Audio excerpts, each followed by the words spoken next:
સુરતમાં સીએ એસોસિએશનની સૌથી મોટો આરોપ લગાવવામાં આવ્યો છે. વેપારીઓના જીએસટીના ડેટા ઓનલાઈન વેચવાનું દેશવ્યાપી રેકેટ અને 10,000ના પેકેજમાં વેચાઈ રહ્યા છે તેવો આરોપ કરવામાં આવ્યો છે. જીએસટી ડેટા રેટ સુરત સાહસના નાણામંત્રીને પત્ર લખવામાં આવ્યું હતું અને ડેટાનું વેચાણ કરનાર ડેટા સોલ્યુશન ગેંગનું દિલ્હી, ગાઝિયાબાદ અને નોઈડા સાથે કનેક્શન હોવાનું પણ આરોપ લગાવવામાં આવ્યું છે. સુરતમાં સીએ એસોસિએશનનો સૌથી મોટો આરોપ છે કે વેપારીઓના જીએસટીનો ડેટા ઓનલાઈન વેચવાનો આરોપ લગાવવામાં આવ્યો હતો.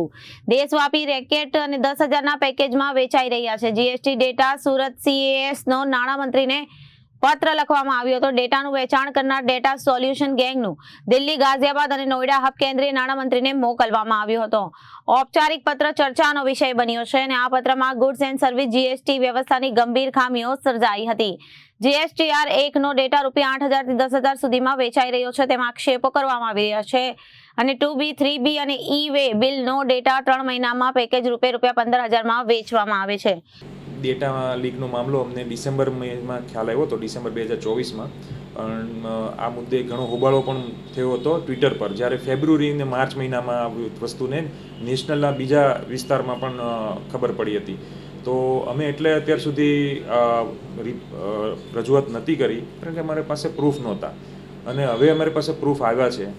તો પ્રૂફના બેસિસ પર અમે આ પોલિસી મેટર છે, એટલે હવે નીચલા લેવલના કોઈ પણ અધિકારીઓને અમે જણાવીએ તો એ ફાજલ મહેનત કરવાની થાય, એટલે મેં એને ત્યાં મોકલી છે ministry of finance, government of ઇન્ડિયાને.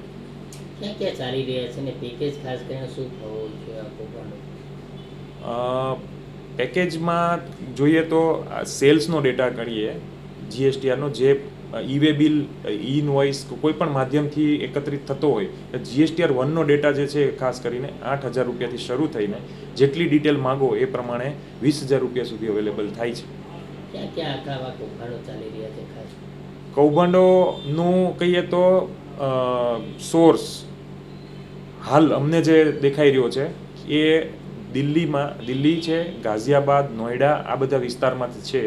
પણ ભારતના અન્ય વિસ્તારોમાં પણ આ વસ્તુઓ હોઈ શકે, કેમ કે ફિનટેક કંપનીની આડમાં આ બધા કામ કરવામાં આવતા હોય છે. ડેટા લીક થાય છે ત્યારે ખાસ વેપારીને કઈ રીતે અસર પડતી હોય ધંધા ઉપર? વેપારીને તો જે સિક્રેટ રીતે ધંધો ઊભો કર્યો હોય, પોતે ક્યારે પાર્ટી ઊભી કરી હોય અને એની સાથે સંબંધો જાળવા હોય અને કયા ભાવે એણે આટલા વખતથી મહેનત કરીને ધંધો ઊભો કર્યો હોય, એ એક જ દિવસમાં અમુક થોડાક એવા નજીવી એમાઉન્ટ માટે જ બહાર ઓપન થઈ જાય તો બહુ દુર્ભાગ્યપૂર્ણ કહેવાય. પછી એને તો એનો પોતાનો ધંધાનેથી હાથ ધોવાનો જ રહે. તો આ એક મૃત્યુગંઠ સમાન છે એમએસએમઈઝ માટે અને બહુ ચિંતાનો વિષય છે. ડેટા લીકની વાત કરીએ તો અમારી પાસે ડિસેમ્બરથી આ ડિટેલ્સ આવતી હતી. અમે ડેટા કલેક્ટ કરતા હતા કે ડેટા કઈ રીતના અને શું શું રેટથી લીકેજ થાય છે. તો એમાં એવી ખબર પડી છે કે તમારા જે વેપારીઓ છે, આપણે તો વેપારીઓના જે સેલ્સના ડેટા છે કે એ લોકો કયા કયા ગ્રાહકોને માલ વેચે છે અને એ માલની રેટ કેટલો હોય છે, તો એ બધા ડેટા બી લીક થાય છે. અને સાથે સાથે એ લોકો ક્યાંથી સોર્સિંગ કરે છે, કયા રેટથી સોર્સિંગ કરે છે, એ બી ડેટા લીકેજ થઈ રહ્યો છે. આના પરિણામે તો બહુ ભયાનક સ્વરૂપ પણ ધારણ કરી શકે છે. એનું કારણ એવું છે કે તમે કેટલા રેટથી પ્રોડક્ટ વેચો છો અને કેટલા રેટથી પ્રોડક્ટ લાવો છો. જે નાના નાના વેપારીઓ છે અને મોટી મોટી કંપનીઓ હોય છે, કોઈ ઇન્ટરનેશનલ કંપનીઓ છે કે જે એ લોકોને બી ખ્યાલ આવી જતો હોય છે કે ભાઈ આ રેટથી અહીંયાથી આ રીતનો બિઝનેસ થાય છે.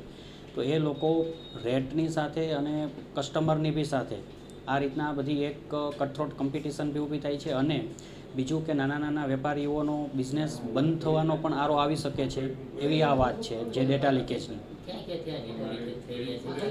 અત્યારે ડેટા લીકેજની વાત કરીએ તો હજુ એ અમે ફાઇનાન્સ મિનિસ્ટ્રીને લખેલું છે કે ભાઈ આનું ઇન્વેસ્ટિગેશન થવું જોઈએ, જેથી કરીને આપણને ખ્યાલ આવે કે ડેટા કોઈ ઓફિસરથી લીક થયેલો છે, યા તો કોઈ સાયબર એટેક, યા તો કોઈ પ્રોગ્રામરથી ડેટા લીક થાય છે કે કઈ કઈ જગ્યાએથી લીક થાય છે.